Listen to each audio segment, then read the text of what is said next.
میرے بھائیو، یہ جو سورۃ النساء کی آیت نمبر 31 ہے، یہ قرآن حکیم کی چند اہم ترین آیات میں سے ہے، اور شاید یہ ان آیات میں سے ہے جو ہر شخص کی بنیادی ضرورت ہے۔ اس لیے میں اس آیت کے اوپر تھوڑی تفصیلی گفتگو کروں گا۔ اس کے اندر اللہ تعالیٰ نے گناہ کے حوالے سے جو اپنا پوائنٹ آف ویو ہے وہ کھول کر بیان کر دیا کہ میں کن گناہوں کے بارے میں زیادہ سختی فرماؤں گا اور کن کے بارے میں زیادہ سختی نہیں فرماؤں گا۔ پہلے اس آیت کو کور کرتے ہیں، پھر انشاءاللہ اس کے کانٹیکسٹ میں کراس ریفرنس کے طور پہ قرآن حکیم سے کچھ آیات پیش کروں گا گناہ کبیرہ کے پوائنٹ آف ویو سے، اور کچھ صحیح الاسناد احادیث بھی انشاءاللہ اس حوالے سے ڈسکس کریں گے۔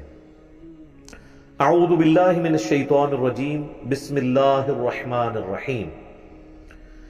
ان تجتنبوا کبائر ما تنہون عنہ، اگر تم ان بڑے بڑے گناہوں سے بچ جاؤ گے جن سے ہم نے تمہیں روکا ہے، نکفر عنکم سیئاتکم، تو باقی سارے گناہ ہم تمہارے ویسے ہی معاف کر دیں گے، محو کر دیں گے۔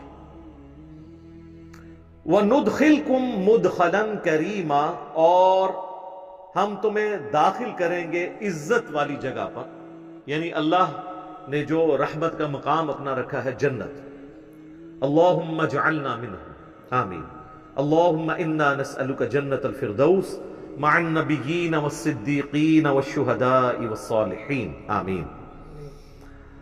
تو یہاں پہ بنیادی فلسفہ اللہ نے بیان کر دیا کہ اگر تم بڑے بڑے گناہوں سے بچ جاؤ گے نا، چھوٹوں سے ہم ویسے ہی درگزر کر دیں گے۔ یہ بہت بڑی بات ہے، اور یہ ٹاپک جو ہے قرآن حکیم میں دو مقامات کے اوپر جو ہے وہ اس انداز میں بیان ہوا ہے کہ جس سے پوری ڈاکٹرن کلیئر ہو جائے گی۔ ایک مقام یہ ہے، اور ایک پارہ نمبر 27 کے اندر سورۃ النجم کی آیت نمبر ہے 32، وہ آیت بھی میں ساتھ کور کر دیتا ہوں تاکہ آپ کو کراس ریفرنس کے طور پہ یہ پتہ چل جائے۔ الذین یجتنبون کبائر الاثم، وہ لوگ جو کہ بڑے بڑے گناہوں سے بچ جاتے ہیں، والفواحش، اور بے حیائی کے کاموں سے، الا اللمم، سوائے چھوٹی موٹی چیزیں جو ہو جاتی ہیں، یعنی اس کو اللہ نے خود ہی بینیفٹ دے دیا، چھوٹی موٹی چیزوں کو ہم درگزر کر دیں گے۔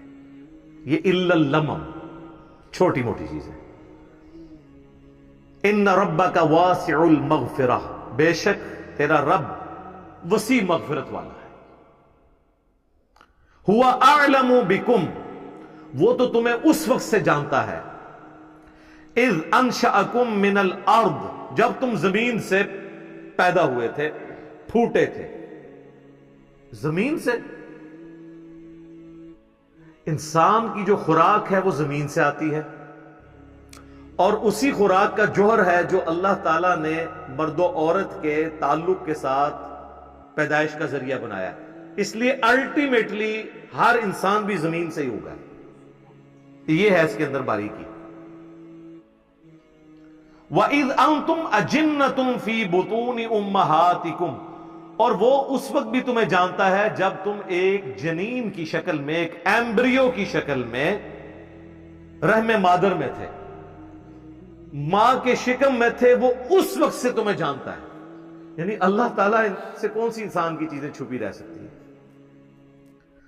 فَلَا تُزَكُّوا أَنفُسَكُمْ، تو مت کہا کرو اپنے آپ کو کہ میں بڑا پرہیزگار اور نیک ہوں۔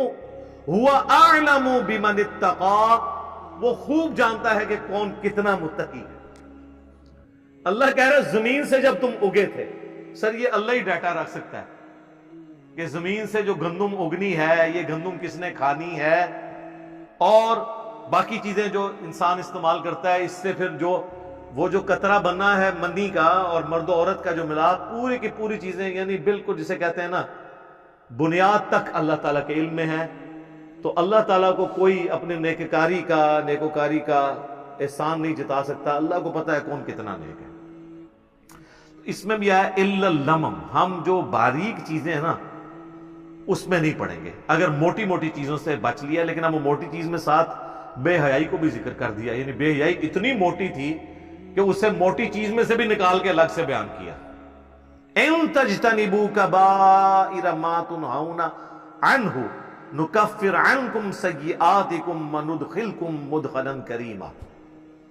بڑے بڑے گناہوں سے بچو گے تو چھوٹے گناہوں سے ہم درگزر کر دیں گے اور تمہیں عزت کے مقام میں داخل کریں گے. یہاں پہ یہ فلسفہ بیان ہوا ہے کہ اللہ تعالیٰ کے لیے جو سینسٹیو ایریا ہے نا وہ بڑے بڑے گناہ ہیں. چھوٹے گناہوں سے وہ درگزر فرما دے گا, یعنی چھوٹے گناہ کی معافی مانگنے کی بھی ضرورت نہیں پڑے گی, وہ خود بخود آٹومیٹیکلی نیک اعمال سے معاف ہوتے جائیں گے. یہ مطلب ہے اس کا. بڑے گناہ تو معافی مانگنے سے اور آئندہ اس گناہ کو نہ کرنے کا پکا عہد کرنے سے معاف ہوں گے, لیکن چھوٹے گناہ نیکیوں سے آٹومیٹیکلی دھل جائیں گے. اس کانٹیکسٹ میں ایک آیت ہے جو اس فلسفے کو سپورٹ کرتی ہے, وہ ہے سورہ ہود کی آیت نمبر 114. وَأَقِمِ الصَّلَاةَ طَرَفَيِ النَّهَارِ وَزُلَفًا مِّنَ اللَّيْلِ, اور نماز کو قائم رکھو دن کے دونوں کناروں پر اور رات کے حصوں میں بھی. دن کے دونوں کناروں کے اوپر جو نماز ہے وہ اس کنارے پہ فجر ہے اور دوسرے کنارے پر ظہر اور عصر ہے, اور مغرب اور عشاء چونکہ غروب آفتاب کے بعد ہوتی ہے وہ رات کی نماز ہے. ان نمازوں کو مضبوطی سے پکڑ لو. ان الحسنات یذہبن السیئات, بے شک نیکیاں برائیوں کو مٹا دیتی ہیں. یعنی یہ نماز پڑھنا آٹومیٹکلی گناہوں کو معاف کر دے گا. ذالک ذکری للذاکرین, یہ تو ہے نصیحت ان لوگوں کے لیے جو نصیحت حاصل کرنا چاہیں, یہ ان کے لیے. تو اس آیت کے تحت یہ پتہ چل گیا کہ جو نیک اعمال ہیں وہ گناہوں کو دھونے کا سبب بن جاتے ہیں. یہ جو سورہ ہود کی آیت میں نے پڑھی نا, آیت نمبر 114, اس کانٹیکسٹ میں ایک حدیث بھی ہے بخاری اور مسلم دونوں کے اندر, بڑی حیران کن حدیث ہے. مسلم شریف میں ذرا ڈیٹیل سے ہے, بخاری میں بھی موجود ہے, کہ ایک صحابی اللہ کے محبوب صلی اللہ علیہ وآلہ وسلم کے پاس حاضر ہوتے ہیں اور کہتے ہیں یا رسول اللہ, آج مجھ سے ایک ایسا گناہ ہو گیا ہے, آپ مجھے پاک فرما دیں. آج میں نے مدینہ شریف کے کنارے پر, یعنی شہر سے باہر گاؤں ایریا میں, ایک عورت کو گلے لگا لیا, لیکن میں نے اس کے ساتھ کوئی اور تعلق قائم نہیں کیا, یعنی وہ جو انٹر کورس والا. باقی میں نے اس کے ساتھ اس طرح کا معاملہ کیا, تو اب میرے لیے کوئی معافی. تو نبی صلی اللہ علیہ وآلہ وسلم نے خاموشی اختیار کر لی. جب وہ جانے لگا تو نبی الاسلام نے اسے واپس بلایا. اسی وقت نبی الاسلام پہ یہ آیت نازل ہوئی سورہ ہود کی 114.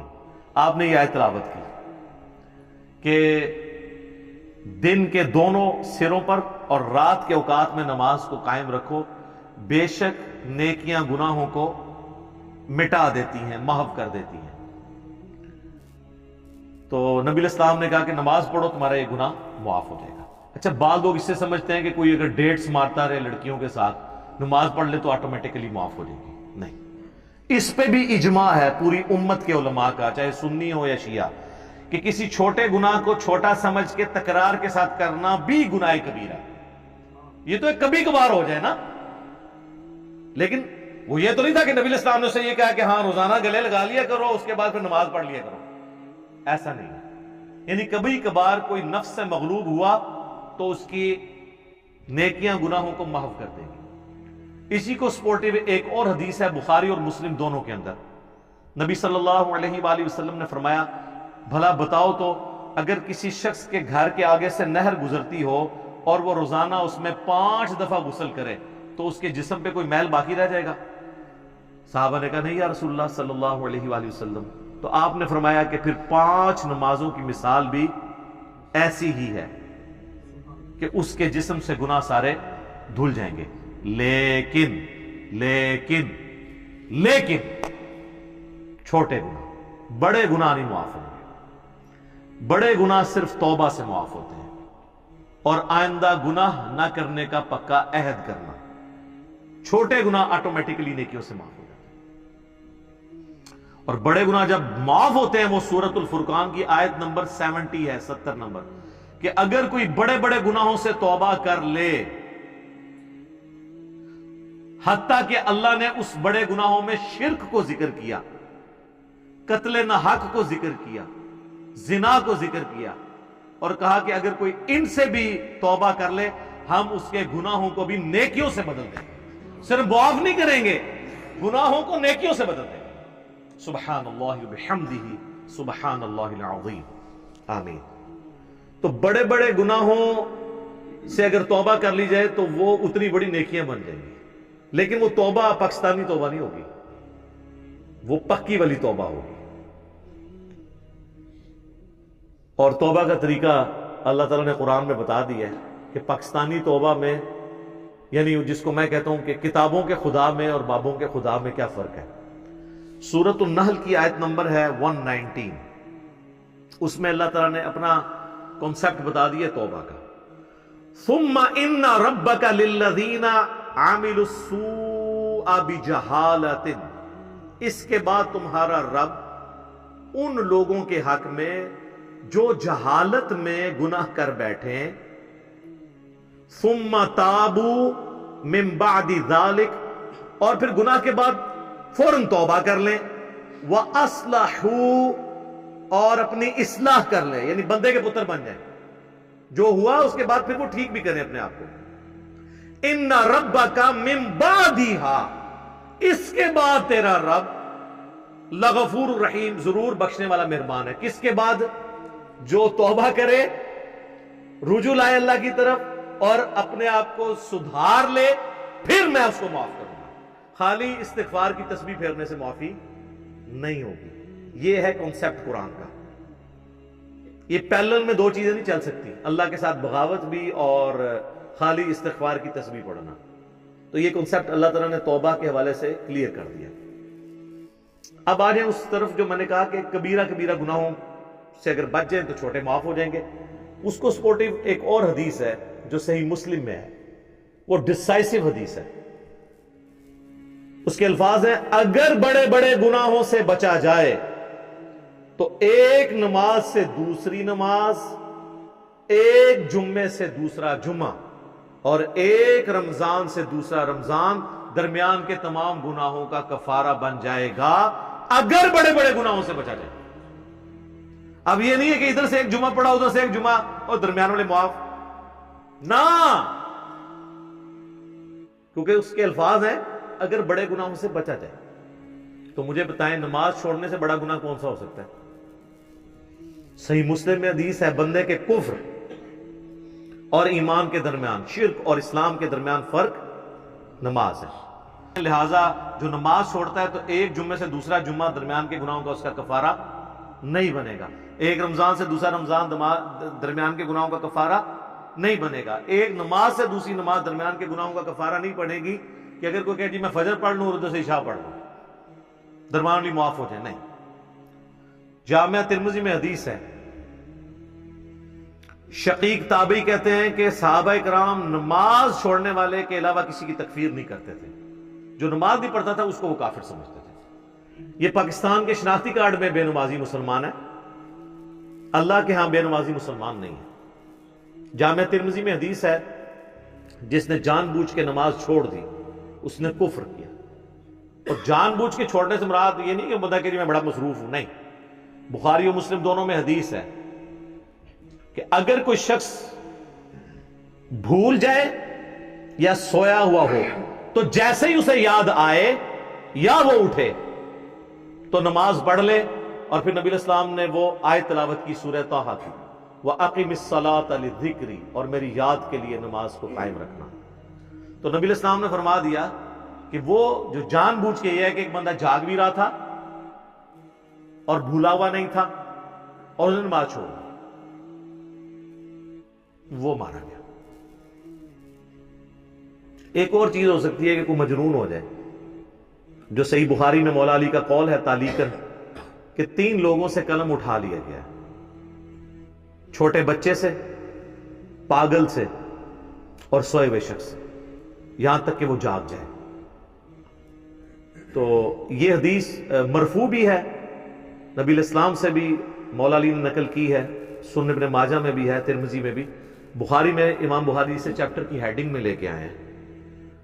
اس کانٹیکسٹ میں جو سیدنا عمر کے پاس ایک دفعہ ایک مقدمہ کسی پاگل کے بدکاری کرنے کا آیا تھا، تو مولا علی نے کہا تھا کہ اس کے اوپر سزا جاری نہیں ہوگی کیونکہ اس کا ذہنی توازن درست نہیں ہے۔ تو پاگل کوئی ہو گیا ہے، سویا ہوا ہے، بھول گیا ہے، تو پھر معاملہ الگ ہے، ورنہ آپ نے نماز پڑھنی ہے، اور نماز چھوڑنے کی معافی جو ہے وہ نیک اعمال سے نہیں ہوگی، کیونکہ یہ تو فرض ہے، اسی طریقے سے باقی جو فرائض ہیں۔ تو یہ گناہ کبیرہ کے حوالے سے کانسیپٹ کلیئر ہو گیا۔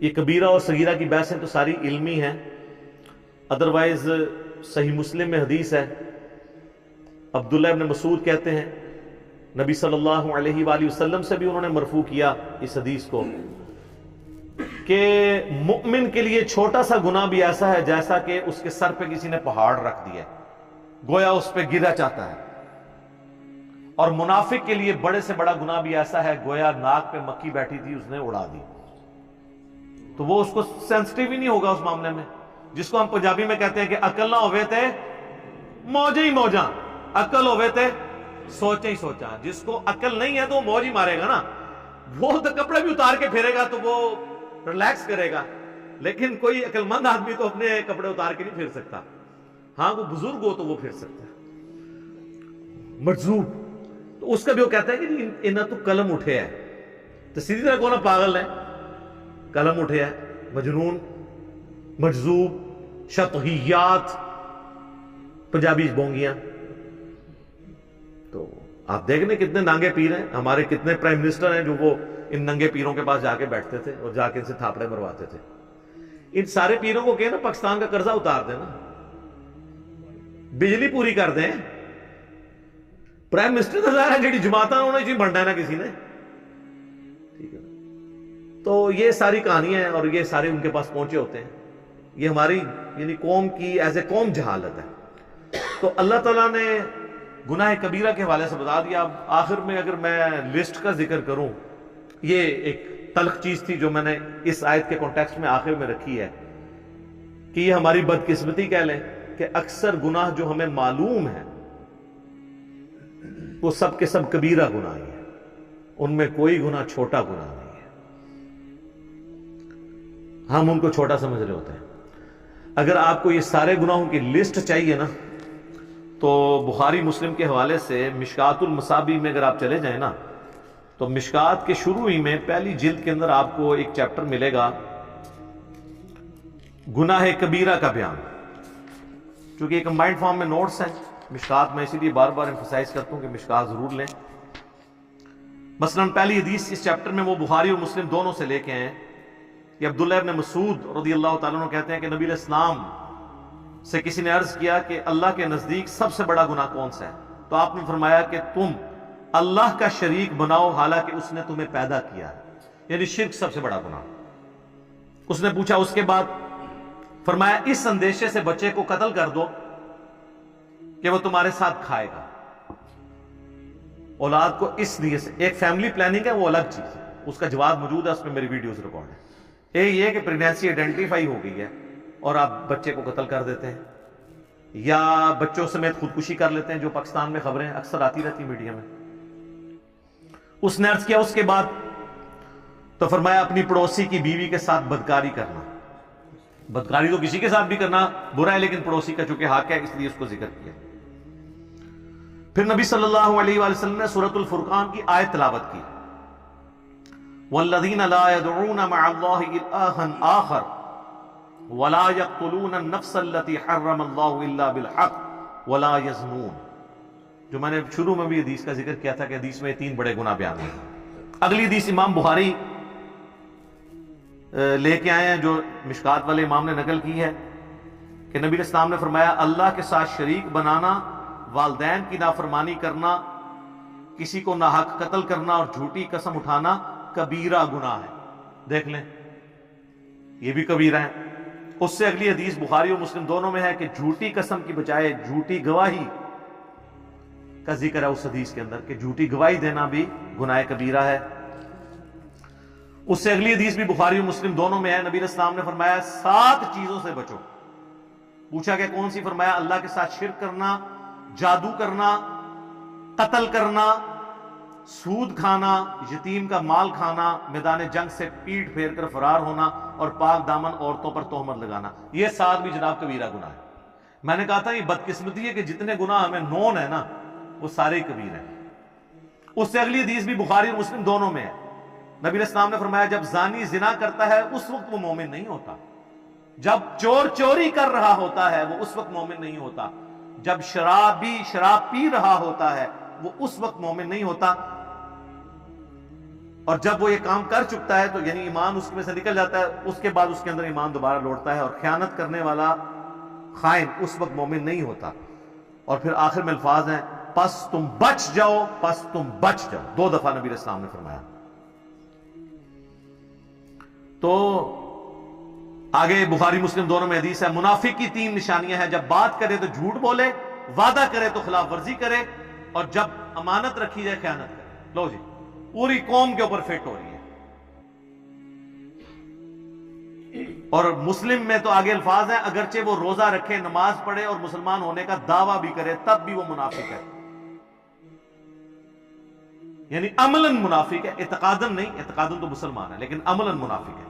اور ایک اور حدیث ہے بخاری اور مسلم کی، اس میں 4 چیزوں کا ذکر ہے۔ نبی علیہ السلام فرمایا جو 4 خصلتیں جس میں ہوں گی وہ پکا منافق ہے، اور جس میں ایک ہوئی وہ بھی نفاق کی ایک شاخ کے اوپر ہے، یہاں تک کہ اس عمل کو چھوڑ دے۔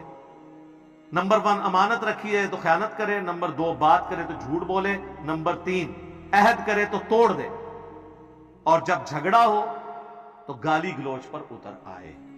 یہ علماء تو آلموسٹ سارے اس میں آتے ہیں، گالی گلوچ پہ اتر آتے ہیں نا، کیسی کیسی موٹی موٹی گالیاں دیتے ہیں۔ اور عوام الناس تو اب مجھے بتا دیں، ہم تو وہ شعر لے کے چل رہے ہیں کچھ بھی ہیں تیرے محبوب کی امت سے ہیں، یہاں تو معاملہ ہی کہاں سے کہاں پہنچ گیا۔ صحیح مسلم میں حدیث ہے نبی علیہ السلام ایک اناج کے ڈھیر کے پاس سے گزرے، آپ نے اپنی مبارک انگلیاں اس میں داخل کی تو وہ گیلی تھی۔ آپ فرمایا یہ کیا؟ کہ رسول اللہ رات کو بارش ہو گئی تھی تو اناج گیلی ہوگی۔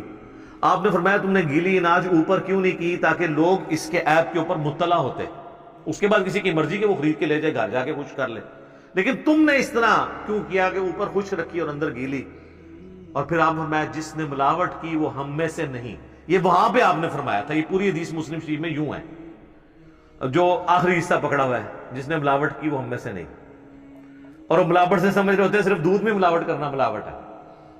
ملاوٹ یہ ہے کہ آپ غرر کریں، عربی میں غرر کہتے ہیں دھوکے کو، کوئی بھی دھوکہ کسی فارم کے اندر، کسی کاروبار کے اندر، وہ اس کو حرام کر دے گا۔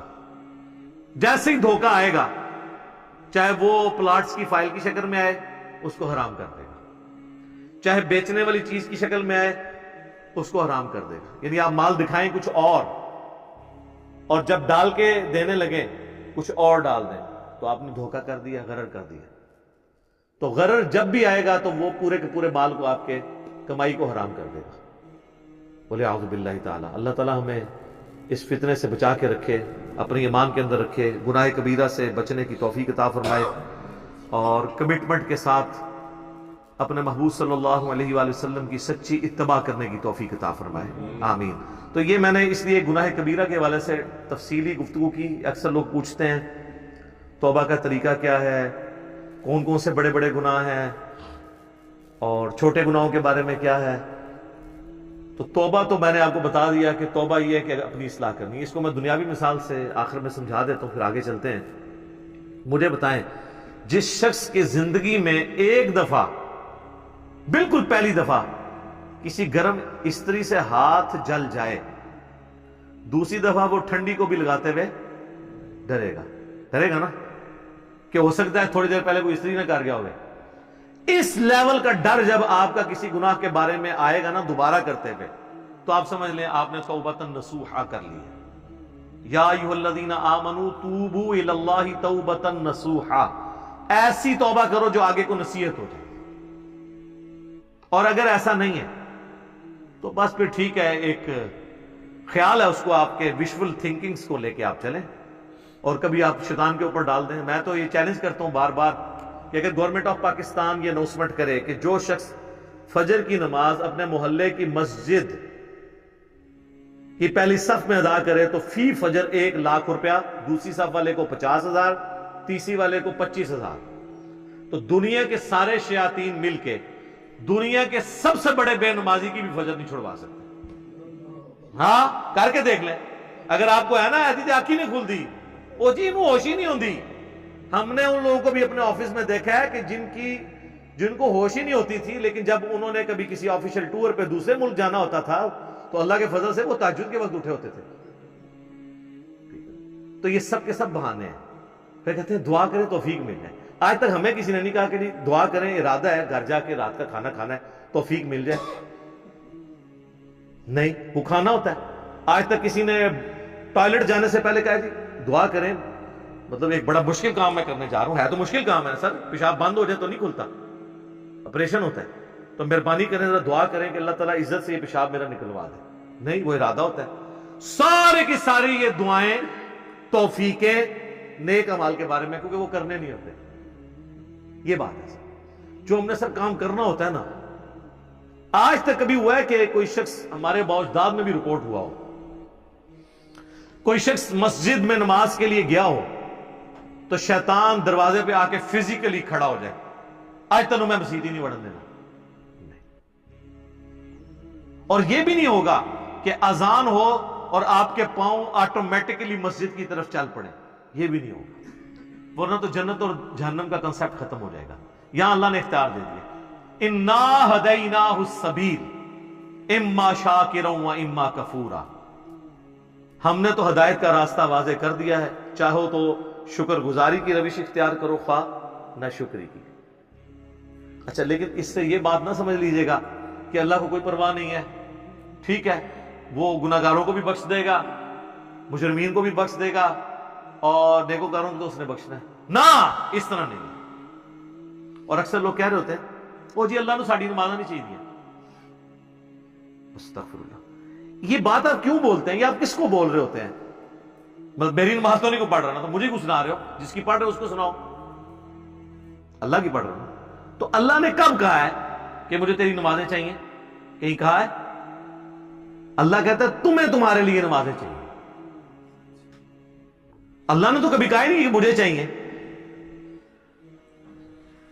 اس فلسفے کو اللہ تعالیٰ نے سورہ الزمر میں بیان کیا ہے، مسئلہ تقدیر بھی حل کرنے والی یہ آیت ہے، اور سارے مسئلے، یہ اکثر لوگ کہتے ہیں نا جو کچھ ہو رہا ہے جی اللہ کی مرضی سے ہی ہو رہا ہے جی، یہ اکثر آپ سنتے ہوں گے کہ دنیا میں جو کچھ ہو رہا ہے نا جی اللہ کی مرضی سے ہو رہا ہے۔ نہیں سر، ایسے نہیں ہے،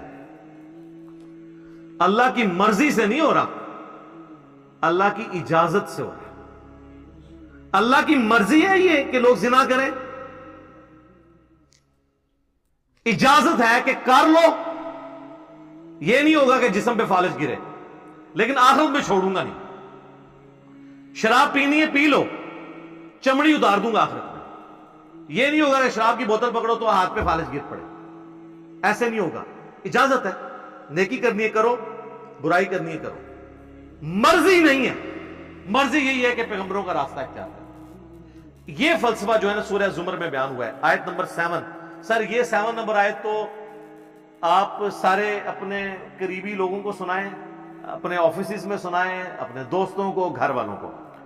ان تکفروا فإن اللہ غنی عنکم، دیکھو اگر تم اللہ کا کفر کرو گے، ناشکری کی زندگی گزارو گے، تو یاد رکھنا اللہ بے پرواہ ہے، اللہ کو کوئی فرق نہیں پڑے گا۔ لیکن اس کا یہ مطلب بھی نہیں ہے کہ اللہ کو نہیں فرق پڑا تو اللہ تعالیٰ چھوڑ دے گا، نہیں۔ وَلَا يَرْضَى لِعِبَادِهِ الْكُفْرِ، لیکن میں کبھی راضی نہیں ہوں اس بات پہ کہ کوئی میری ناشکری کرے، میری نافرمانی کرے، میرا کفر کرے۔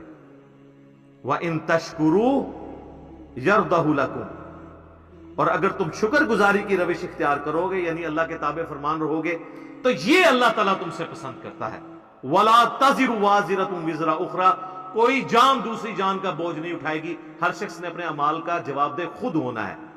ثم الى ربکم مرجعکم، اس کے بعد تمہیں لوٹ کر تمہارے رب کی طرف جانا ہے۔ فَيُنَبِّئُكُم بِمَا كُنتُمْ تَعْمَلُونَ، پھر وہ تمہیں خبر دے دے گا جو کچھ تم دنیا میں اعمال کیا کرتے تھے۔ إِنَّهُ عَلِيمٌ بِذَاتِ الصُّدُورِ، بے شک وہ تو سینوں کے چھپے ہوئے رازوں کو بھی جاننے والا ہے۔ اللہ اکبر، یار اللہ سے کون بھاگ سکتا ہے؟ میرے بھائی، آپ اپنی داڑھیوں سے، پگڑیوں سے، نمازوں سے، تسبیحوں سے دنیا کو دھوکہ دے سکتے ہیں، قانون کو چکمہ دے سکتے ہیں، اللہ سے بھاگ کے کہاں جائیں گے؟ اللہ تو اتنا باریک بین ہے کہ جن لوگوں کی نماز، حج، زکوٰۃ بھی لکھے ہوں گے نا قیامت والے دن، فرشتوں نے نیکیوں کے ڈھیر لگائے ہوں گے، اللہ زیرو سے ملٹیپلائی کر دے گا۔ اللہ سے بڑا ڈاٹا سر، اللہ بڑا ڈاٹا دے۔ ہاں، اللہ والے بن جاؤ تو اللہ سے زیادہ کوئی شفیق نہیں ہے، لیکن اللہ کے نافرمان ہیں تو سر اللہ بڑا ڈاٹا دے۔ مسلم شریف میں حدیث ہے، سب سے بڑی 3 نیکیاں کون سی ہو سکتی ہیں؟ تینوں نیکیوں کے بارے میں نبی علیہ السلام نے کہا کہ یہ کرنے والا بھی جہنم میں چلا جائے گا۔ نمبر 1 آپ نے فرمایا قیامت والے دن اللہ تعالیٰ ایک شہید کو اٹھائے گا اور پوچھے گا میں نے تجھے اتنا کچھ دیا، اچھی صحت دی، تو نے میرے لیے کیا کیا؟ وہ کہے گا یا اللہ جان سے قیمتی کون سی چیز تھی تیرے لیے دے دی؟ تو اللہ تعالیٰ فرمائے گا تو نے جان اس لیے دی کہ لوگ تجھے بہادر کہیں، تو دنیا نے تیری بڑی تعریف کی، تو دنیا سے اپنا اجر لے چکا ہے، میرے ہاں کوئی اجر نہیں، اوندا منہ کر کے جہنم میں۔ فرشتوں نے اسے شہید لکھا ہوا ہے، اللہ نے کہا نو، آپ اپنی نیکیوں سے فرشتوں کو بھی دھوکہ دے سکتے ہیں، فرشتے تو ظاہری مال کو لکھیں گے، ہاں جی یہ تو یہ حساب کتاب تو بس خانہ پوری ہے، اصل میں تو اللہ تعالیٰ خود حساب کرنے والا ہے۔ اللہم حاسبنی حسابا یسیرا، آمین۔ پھر اللہ تعالیٰ ایک سخی کو بلائے گا کہ اتنا مال دیا تھا تو نے کیا کیا؟ وہ کہے گا یا اللہ جو بھی مجھے جگہ ملتی تھی نا کہ یہاں پہ تو نے خرچ کرنے کا کہا، میں نے کوئی جگہ نہیں چھوڑی کہ وہاں پہ خرچ نہ کیا ہو۔ اللہ تعالیٰ فرمائے گا تو نے اس لیے خرچ کیا کہ لوگ تیری تعریف کریں کہ یہ بڑا سخی ہے، تو دنیا میں تیری بڑی تعریف ہوتی تھی، میرے ہاں تیرے لیے کوئی اجر نہیں ہے، اوندا منہ کر کے جہنم میں۔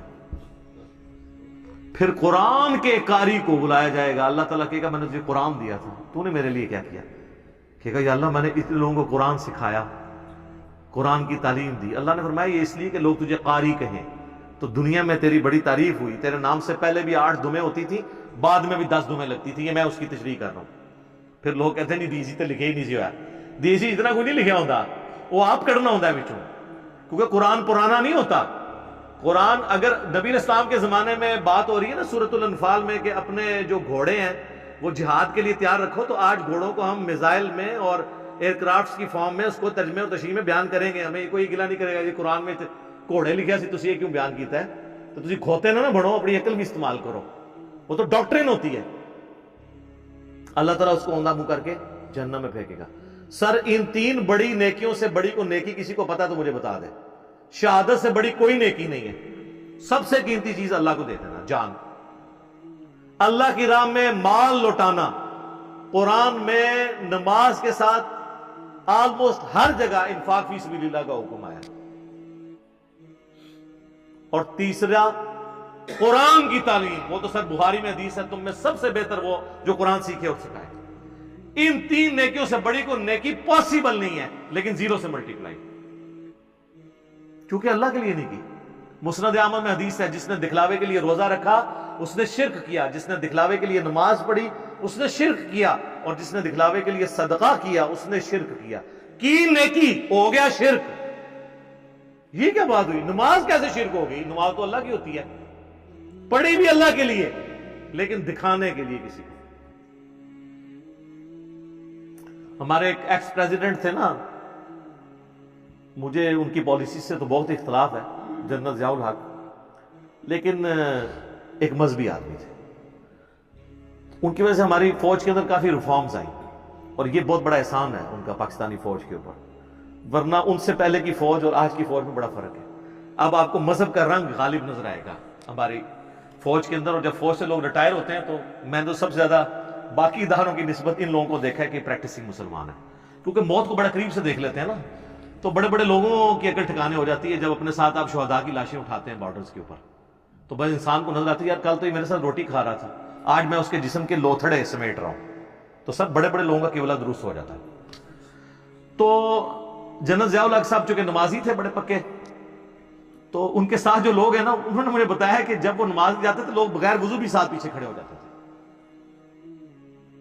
کیونکہ وہ نماز پڑھنے کا تو موڈ نہیں ہوتا تھا، اور وضو تو ایک تردد ہے نا، اور وضو کسی کا چیک تو نہیں ہو سکتا سونگ کہ اس کا وضو ہے یا نہیں ہے، تو وہ اس پر ٹوٹل پورے، جس طرح ہمارے یہاں پہ کئی پولیٹیکل لیڈرز کے لوگ جنازے پڑھنے کے لیے صحافی بھی آئے ہوتے ہیں، اگر آپ ان سے نماز سنیں، نماز بھی نہیں آتی، جنازہ پڑھنے کے لیے آتے ہیں، ادھر سوٹے لگا رہے ہوتے ہیں، ادھر میسیج دیکھ رہے ہوتے ہیں، ساتھ ہی جنازے کی اناؤنسمنٹ، جنازہ پڑھا، نہ ان کو دعا آتی نہ وضو کیا ہوتا ہے، الا ماشاء اللہ.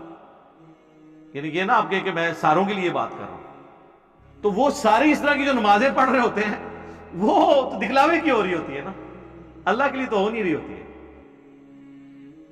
تو استغفر اللہ الذی لا الہ الا ہو الحی القیوم واتوب الیہ من کل ذنب واتوب الیہ، آمین ثم آمین. اللہ تعالیٰ سے دعا ہے جو حق بات میں نے کہی اللہ تعالیٰ ہمارے دلوں میں راسخ فرمائے. اگر جذبات میں میرے منہ سے کوئی غلط بات نکل گئی تو اللہ تعالیٰ ہمارے دلوں سے ہی اسے محو کر دے، دھو دے، ہمیں معاف بھی فرما دے، ہمیں کتاب و سنت کی تعلیمات پر عمل کر کے دوسرے بھائیوں تک پہنچانے کی توفیق عطا فرمائے.